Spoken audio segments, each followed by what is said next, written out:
As we explore the demand conditions within industries, we're going to take a look at what they mean in the context of industry conditions, and we're going to examine the influence of demand conditions on your success as an entrepreneur. Specifically, when we explore industry conditions, the first element that we discussed is knowledge conditions. The second is demand. And it's within that, by understanding both of these conditions, that you can improve your success within industries that you are entering. This, in demand conditions, will round out our discussion in the opportunity analysis canvas of the industry condition element. So when we talk about demand conditions, we're talking about a few different elements of looking at markets. We're talking about the size of the market, the rate of growth of that market, as well as the consistency of that market. We want to recognize that to create a successful venture, we need to satisfy customer needs in a better way, and we need to do it in a profitable way. And we want to recognize that a problem well stated is a problem half solved. And specifically, we want to seek ways to understand problems and to solve those known problems. We want to understand not only the current needs and wants in the market, but we also want to be able to forecast and expect where the market's moving and how we're going to be competitive not only now, but later. A big piece of that is an element of customer discovery, of actually getting out and talking to prospective customers. So as we do this, it will help us as well think ahead to when the time comes to begin talking to prospective customers. What are the various segments and what are the various sizes and what are the audiences that we need to be sure to consider? E-learning is a great example to think about demand conditions and the various elements that come into play. It starts in item 1 with recognizing that the global education expenditure is $4.4 trillion, that there are 1.4 billion students, 62 million educators, also a significant number of parents that are influential in purchasing decisions here as well. Now, e-learning as a subset of the education market is sizable as well at $91 billion. It also has a growth rate in the near term of 23% per year. So that average growth rate through 2017 is 91 billion, increasing at 23% per year. There are a number of other factors that play into the market opportunity and the demand conditions as well. Per element 3, 700 million individuals that lack basic literacy skills worldwide. Item 4, a rising cost of education, up 84% since 2000. High student loan debt, $1 trillion. Item 5, internet users. So if we're going to look at e-learning, we're going to both look at the learning piece in education, and we're going to look at the E piece of electronic and online. So with item 5, we look at internet users. Massive, over 2.4 billion users globally. Item 6, what is the population of the space? How many companies am I competing with? Well, if I'm in Europe, there are 3,000 alone, just in Europe. I look at item 7 of what about the hardware side? What about the ease and availability of tablets? Well, here I see that the U.S. student tablet ownership grew over 250%. And it is rapidly growing beyond that as well. I also want to think, as I'm considering demand, about expectation and about the industry. In item 8, I see there's a lot of hype. There's a lot of expectation. There's a lot of perhaps belief that e-learning and online learning is going to be a panacea for all education and it's going to solve all of our problems and gaps. And I want to be aware of that. I want to be aware of what these trends and desires and expectations, both hyped and fact as well. I see in item 9, there's new regulation that's emerging. And I see in item 10 that there are a number of what are considered to be hot topics of learning record stores, of MOOCs, of open education and free content, So I see when I look at e-learning and think about the demand that there are a variety of conditions to consider regarding, again, the magnitude of the market, the rate of growth, the homogeneity of it, as well as the other factors that are influencing demand. In this case, elements of affordability and web access and tablet ownership and industry standards and expectations. When I look at expenses, this is an important element to consider as well. I want to recognize what is the expenses that are incurred on education, and I see here it's over $6 billion a year in the coming years. And I see that e-learning is growing at an even faster rate. That's the 23% that we referenced. I want to know who's my customer, who's buying these elements. Well, there are 4 primary factors that are analyzed here in this IBIS report. There's the K through 12 market. There's the post-secondary, typically your college market. There's corporate and government spending for employee training. And there's other there as well. That factors in a variety of other factors. But I can recognize here, via the pie graph, that 50% of the spending is done in the K through 12 market. Not surprising based on that being the bulk of the population. There are many more schools and many more students in the kindergarten through 12th grade programs than there are in colleges.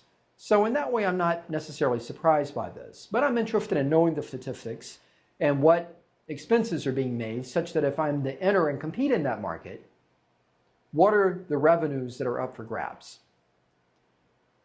I also want to recognize how the industry is structured and how is it segmented.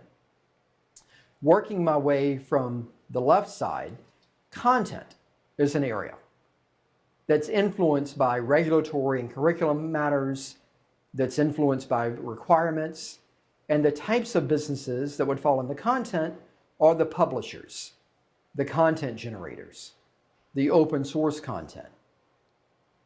My next item, management systems, are looking at scale and complexity and efficiency.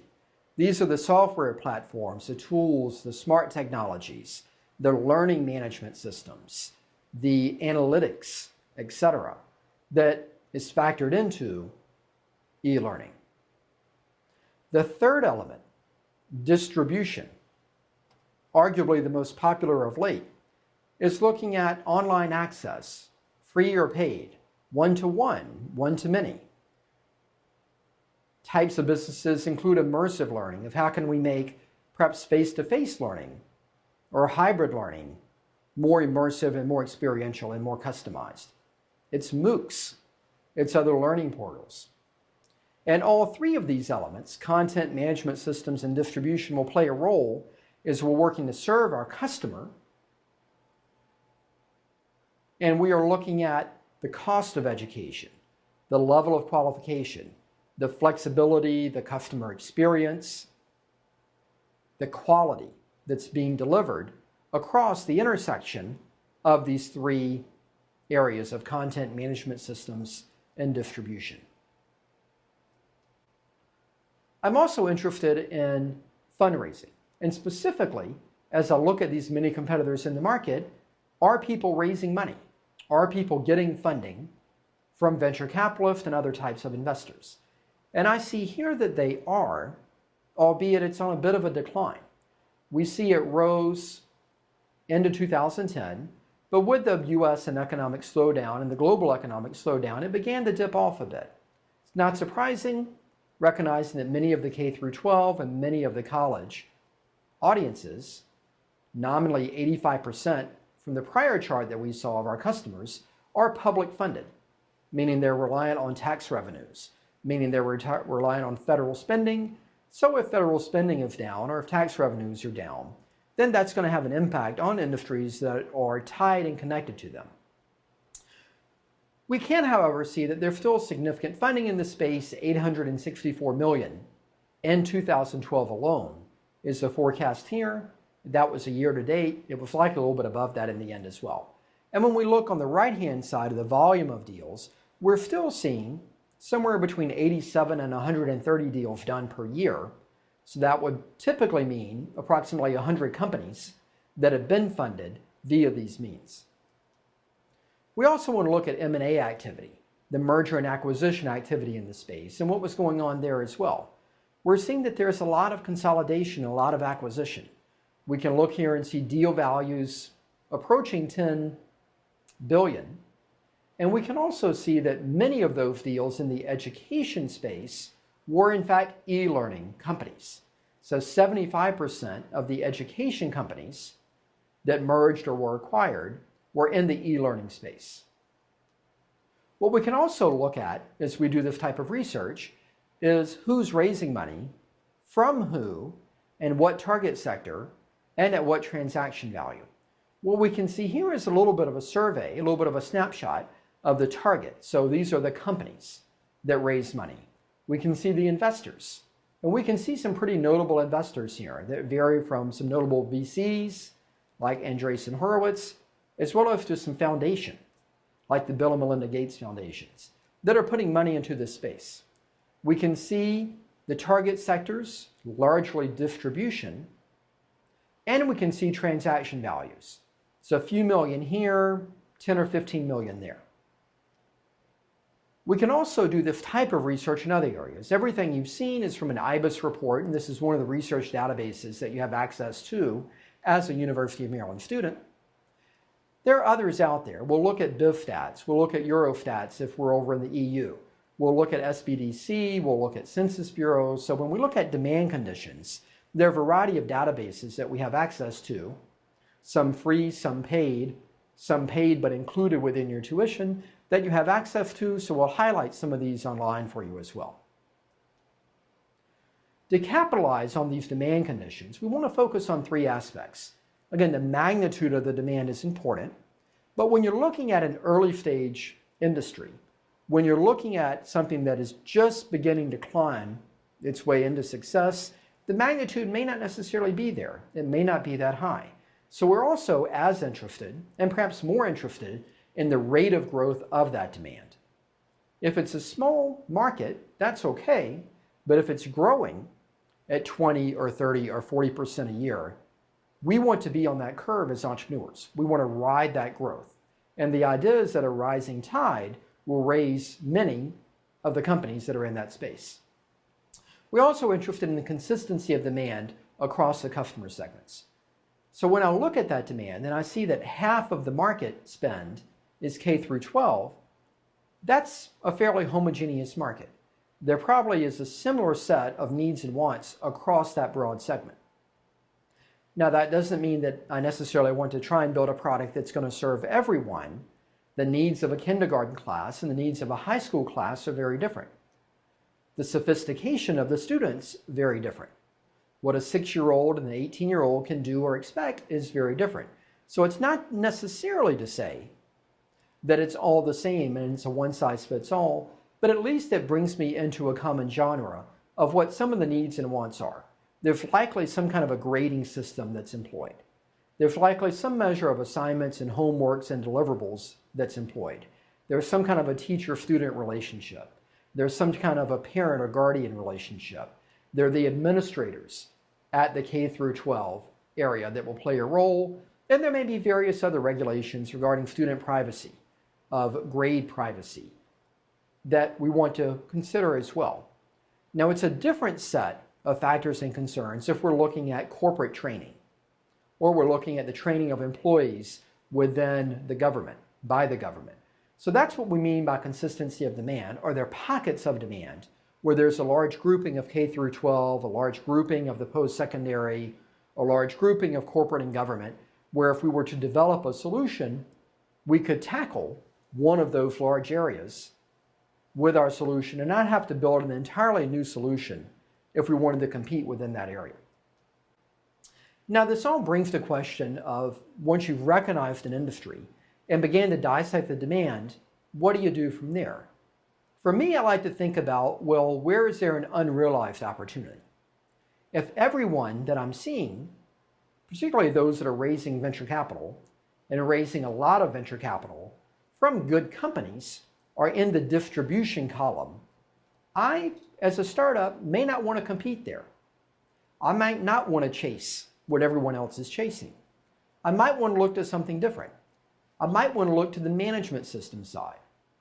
My rationale could be that on distribution, there are a lot of players and a lot of funding going into that. On the content side, perhaps I can be a content generator, but my expectancy is that the colleges and the schools may already have the content or may have the expertise to develop that content, or even the responsibility philosophically to develop their content. So I might want to rest in the center. I might want to rest as the startup in management systems and look at tools that can be of value.